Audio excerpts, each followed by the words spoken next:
दोस्तों, बौद्ध आवाज़ टीवी में आपका स्वागत है। मैं ब्रजलाल बौद्ध और आप देख रहे हैं बौद्ध आवाज़ टीवी। अभी कुछ दिनों तबीयत खराब रहने के कारण आपसे रूबरू नहीं हो सके और जो हमने भारत के संविधान का वाचन की जो प्रक्रिया शुरू की थी वो बीच में रुक गई थी। एक बार फिर आपसे अब कैमरे पर आए हैं आपके सामने, तो आज शुरुआत से हम संविधान के वाचन की प्रक्रिया शुरू कर रहे हैं। कृपया करके आप हमारे चैनल को सब्सक्राइब कर दें, हमारी वीडियो को लाइक करें, शेयर करें और उसमें कमेंट ज़रूर करा करें, ये आपसे अनुरोध है। तो पहला भाग है संघ और उसका राज्य क्षेत्र। संघ का नाम और राज्य क्षेत्र। शंकर, इसका मतलब भारत अर्थात इंडिया। बाबा साहब ने शुरुआत में ही लिखा है कि इस देश का नाम भारत है अर्थात इंडिया, और जो राज्यों का संघ होगा, यानी जो केंद्र है वो राज्यों का संघ है। राज्य और उनके राज्य क्षेत्र में होंगे जो पहली अनुसूची में विनिर्दिष्ट हैं।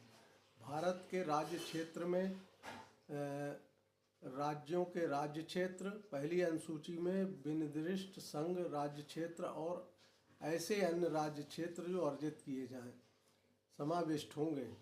नए राज्यों का प्रवेश या स्थापना संसद विधि द्वारा ऐसे निबंधों और शर्तों पर जो ठीक समझे संघ में नए राज्यों का प्रवेश या उनकी स्थापना कर सकेगी। सिक्किम का संघ तथा सहयुक्त किया जाना संविधान 36वां संशोधन अधिनियम 1975 की धारा 5 द्वारा 26/4/1975 से निश्चित नए राज्यों का निर्माण और वर्तमान राज्यों के क्षेत्रों, सीमाओं या नामों में परिवर्तन संसद विधि द्वारा किसी राज्य में से उसका राज्य क्षेत्र अलग करके अथवा दो या अधिक राज्यों को या राज्यों के भागों को मिलाकर अथवा किसी राज्य क्षेत्र को किसी राज्य के भाग के साथ मिलाकर नए राज्य का निर्माण कर सकेगी। किसी राज्य का क्षेत्र बढ़ा सकेगी और किसी राज्य का क्षेत्र घटा सकेगी। किसी राज्य की सीमाओं में परिवर्तन कर सकेगी, किसी राज्य के नाम से परिवर्तन कर सकेगी।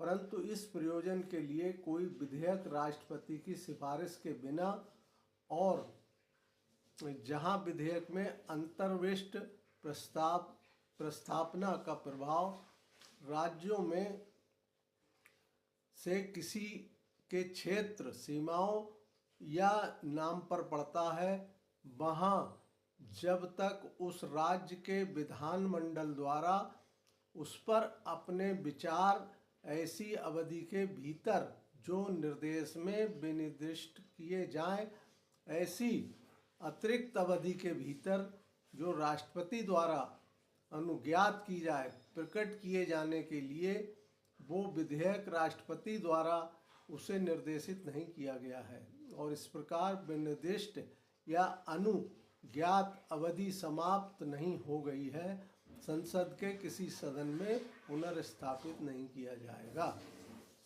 स्पष्टीकरण: इस अनुच्छेद के खंड का और खंड डा में राज्य के अंतर्गत संघ राज्य क्षेत्र है, किंतु परंतु में राज्य के अंतर्गत संघ राज्य क्षेत्र नहीं है। स्पष्टीकरण: 2 खंड का द्वारा संसद को प्रदत्त शक्ति के अंतर्गत किसी राज्य या संघ राज्य क्षेत्र के किसी भाग को किसी अन्य राज्य या संघ राज्य क्षेत्र के साथ मिलाकर नए राज्य या संघ राज्य क्षेत्र का निर्माण करना है। पहली अनुसूची और चौथी अनुसूची के संशोधन तथा अनुपूरक, अनुषंगिक और परिणामिक विषयों का उपबंध करने के लिए अनुच्छेद 2 और अनुच्छेद 3 के अधीन बनाई गई विधियां एक अनुच्छेद या 2 या अनुच्छेद 3 में निर्दिष्ट किसी विधि में अपनी अनुसूची और चौथी अनुसूची के संशोधन के लिए ऐसे उपबंध अंतर्विष्ट होंगे जो उस विधि के उपबंधों को प्रभावी करने के लिए आवश्यक हों तथा अनुपूरक, अनुषंगिक तथा परिणामिक उपबंध भी जिनके अंतर्गत ऐसी विधि से प्रभावित राज्य या राज्यों के संसद में और विधानमंडल या विधानमंडलों में प्रतिनिधित्व के बारे में उपबंध है, अंतर्विष्ट हो सकेंगे, जिन्हें संसद अवश्य समझे। इसी पूर्वोक्त प्रकार की कोई विधि अनुच्छेद 368 के प्रयोजनों के लिए इस संविधान का संशोधन नहीं समझी जाएगी। तो ये संघ और राज्य क्षेत्र की अपनी जो सीमाएं हैं उसके संबंध में आज आपको बताया गया। इसी के साथ आज की बात यहीं समाप्त करते हुए नमो बुद्धाय, जय भीम, जय भारत, जय संविधान।